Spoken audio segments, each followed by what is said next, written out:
How many of you are 90s kids? Alert. Hell, how many of you are 80s kids? Vijay, Dinanath, John, Puranam. This is the Indian Millennials channel, and this is basically catered to the millennial audience. And majority of millennials are considered 90s kids and 80s kids. And you must be wondering, why the hell am I asking this question in the starting of the video itself?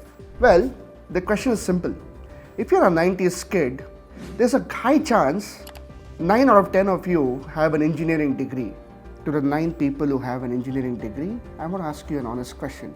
How many of you are actually engineers?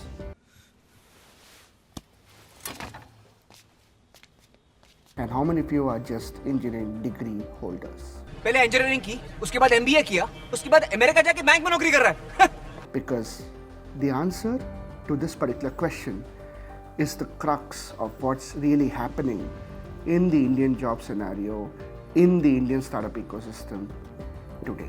Hello and welcome to this brand new video on the Indian Millennials channel. My name is Rohit Kurpar. I bring about contextual information pertaining to every single millennial, Gen Z living in India based on things that are happening in the world, in our country India, as well as our beloved marketplace. Things are changing rapidly in the world today.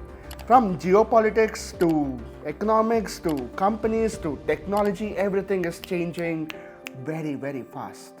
To just get some more details of how the job market is also changing, we did make a video about this recently.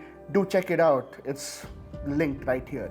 Now let's talk about changing of ecosystems in our country.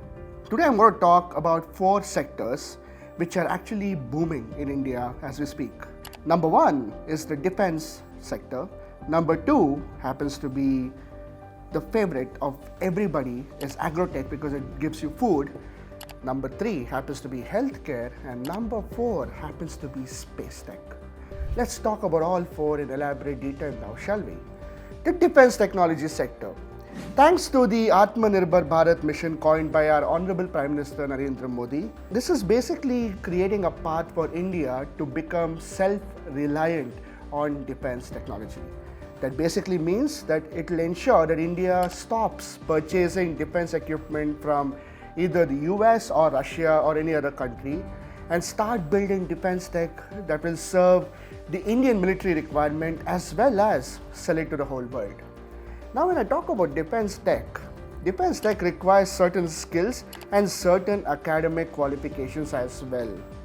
Now when you mix both, that becomes a core specialty, core skill set that is required to serve in these companies and to make these companies big unicorns. Now, if you remember the first question that I asked you, how many of you are engineers and how many of you are engineering degree holders, there's a reason why I asked you. Because in the 90s, all of us who have done an engineering degree, you could be a mechanical engineer, civil engineer, a chemical engineer, an industrial engineer, or any engineer as a matter of fact, but you will all end up working for companies such as Wipro, Accenture, Infosys, TCS, when these guys used to come to do campus recruitment, and you would end up working in software engineering jobs. And core software engineers would be actually doing something else or would be doing the same thing, but it doesn't matter because engineering degree meant working in software. But today's scenario happens to be a little different because you need to have certain academic qualifications and you need to have certain core niche skill sets to actually work for these companies. And this is where everyone has to see an opportunity to get jobs. The second sector is agrotech. Agrotech is very, very important and a very highly promising and extremely booming industry right now. There's a reason for it. Technology improves yield. Yield improves output, and output improves the amount of food that is available for the public. India has the largest population in the world. That means we also have the largest population to feed. And the food that is grown in India is right now enough, but it can actually get better and better. So agrotech actually solves a lot of problems from providing access to food, which also in turn improves the nutrition access to all the citizens of our country. And that's why this is also a very, very interesting sector to bet on, whether as an investor or whether as a person who's seeking a job opportunity. But agri-tech again does not just work on just a mundane engineering degree or a mundane educational degree of any sort. You require certain core skills. You require certain academic qualifications to do this as well.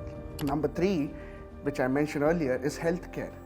Healthcare is also building technology that solves healthcare problems on a mass scale.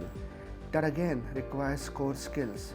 You cannot expect a doctor who is not specialized on working on your heart to basically just be a regular doctor who will actually work on your kidneys. It doesn't work like that, because there is core understanding, core learning that goes into these particular skill sets. And these skill sets amalgamated with technology is going to solve a lot of problems for our country. And that's why this is also a sector that is booming, which again requires core skill sets. Number 4 is space tech. Can a software engineer think about creating a rocket? No, he can't, because rocket science is rocket science.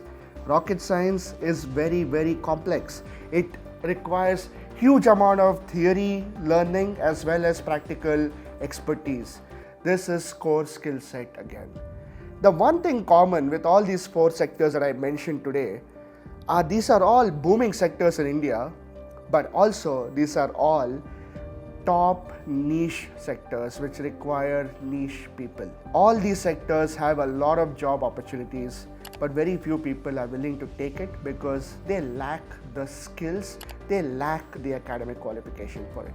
Earlier in the boom of 90s and 2000s, when companies used to come and hire you left, right and center for different jobs, chemical, mechanical और civil, electronics और सब माल ready है sir. even the companies that were hiring you, they knew that they could train you in just 3-4 months and put you on the job. But these are not companies that can afford to do that, because you need certain prerequisite knowledge in order to work in these sectors. Are jobs available in India today? Of course they are available today. Are new opportunities being created? Of course they are.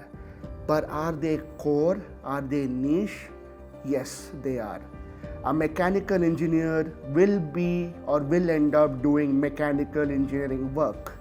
A rocket scientist will end up doing rocket science work. A software engineer will again end up doing software engineering work. And that is what is happening right now. Whether this is a correction or whether this is something which had to be done, well, time will tell. In India, these sectors are growing, and these sectors are going to add a lot of value to our economy going forward.